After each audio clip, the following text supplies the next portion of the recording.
رب اشرح لي صدري ويسر لي امري واحلل عقدة من لساني يفقهوا قولي بسم اللہ الرحمن الرحیم۔ ہمارے ہاں اکثر لوگ اس حقیقت سے ناواقف ہیں کہ جیسے سائنسی ارتقاء ہوا، سائنس نے ترقی کی، اسی طرح سماجی علوم کے اندر بھی بہت زیادہ ترقی ہوئی، بلکہ نئے علوم دریافت ہوئے، سماجیات، سوشیالوجی، نئے علم آئے جنہوں نے انسانیت کے معاشرہ کے متعلق، ان کی نفسیات کے متعلق، ان کی ذات کے متعلق بحث کی، اور ان علوم کا آج کے دور میں استعمال مینجمنٹ سائنسز کے طور پر کیا جاتا ہے۔ اس میں جدید تحقیق نے انسان کو 3 طرح کی گروہ بندی میں تقسیم کیا کہ انسان نفسیاتی اعتبار سے 3 طرح کے ہوتے ہیں، اور اس تھیوری کا نام انہوں نے XYZ رکھا۔ ایکس تھیوری کے مطابق عام انسان وہ ہیں کہ جب تک ان کے اوپر کسی چیز کا دباؤ نہ ڈالا جائے، ان کے اوپر کوئی بوجھ نہ پڑے، اس وقت تک وہ کام کرنے کے لیے تیار نہیں ہوتے۔ دوسرا جو وائی تھیوری کے لوگ ہوتے ہیں، ان کی جبلت اور فطرت میں ہی یہ ہوتا ہے کہ وہ ہر کام کو اپنی مرضی اور منشا سے کر لیتے ہیں۔ یہ چیز ان کی جبلت اور فطرت میں ہوتی ہے کہ جیسے ہی ان کو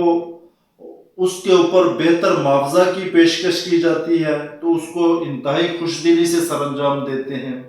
اور تیسرے زیڈ تھیوری والے وہ لوگ ہوتے ہیں کہ وہ اس صورت کے اندر کام کرتے ہیں کہ جس جگہ یا جس ادارے میں وہ کام کرتے ہیں تو وہ اس بات کو دیکھتے ہیں کہ وہ ادارہ، وہ آرگنائزیشن ان کو کیا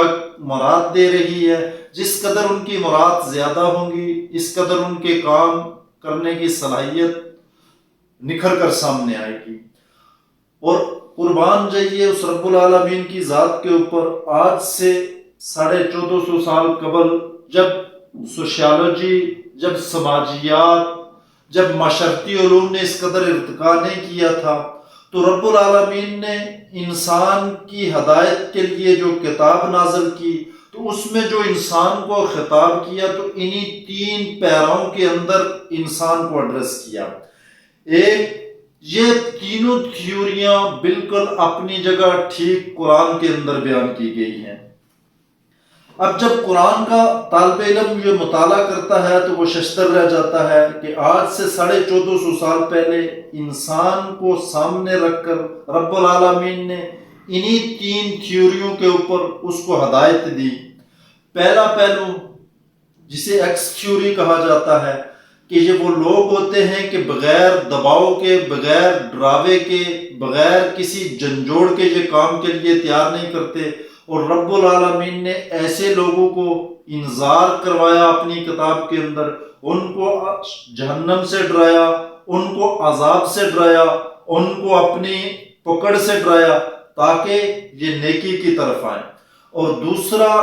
وائی تھیوری والے لوگ کہ جن کی جبلت فطرت کے اندر ہی بندگی رکھی گئی تھی، اور اس کے ساتھ جب رب العالمین کی طرف سے ان کو یہ بتلایا گیا کہ اس کے ساتھ رب کی رضا اور رب کی خوشنودی شامل ہے، تو وہ کام اور رب کی رضا کے لیے وہ بندگی کے اندر مزید آگے سے آگے بڑھنے لگے، اس لیے کہ وہ جنت کے شوق میں اور رب کی خوشنودی کے لیے اللہ کی بندگی میں زیادہ سے زیادہ کوشش کرتے ہیں تاکہ رب کی رضا حاصل ہو جائے۔ تیسرا پہلو زی تھیوری والا ہے کہ اس پہلو کے اندر رب العالمین نے اس کائنات کے متعلق انسان کو متعارف کروایا کہ سب سے پہلے یہ بتلایا کہ انسان، میں نے تجھے عدم سے وجود بخشا، آسمان سے میں نے بارش نازل کی، اس سے ساری کائنات کے اندر تیرے لیے ضروریات زندگی مہیا کر دی، اس کے ساتھ دن کو روشن بنایا، رات کو تیرے لیے آرام کا سبب بنایا، کائنات کے اندر جتنی بھی نعمتیں پیدا کی وہ انسان تیری ذات کے لیے پیدا کی، تجھ سے تیری جنس میں سے عورت کو تخلیق کیا، تمہاری باہم آپس میں محبت ڈال دی، اس سے تمہارے لیے نسل انسانی کی بقا ممکن ہوئی۔ یہ سارے انعامات رب العالمین بتلا رہے ہیں، تو تاکہ میرا بندہ زیادہ سے زیادہ میری رضا کو حاصل کرنے کے لیے، میری خوشنودی کو حاصل کرنے کے لیے، میری اطاعت کے لیے اپنے آپ کو میری بندگی کے اوپر کاربند رہے۔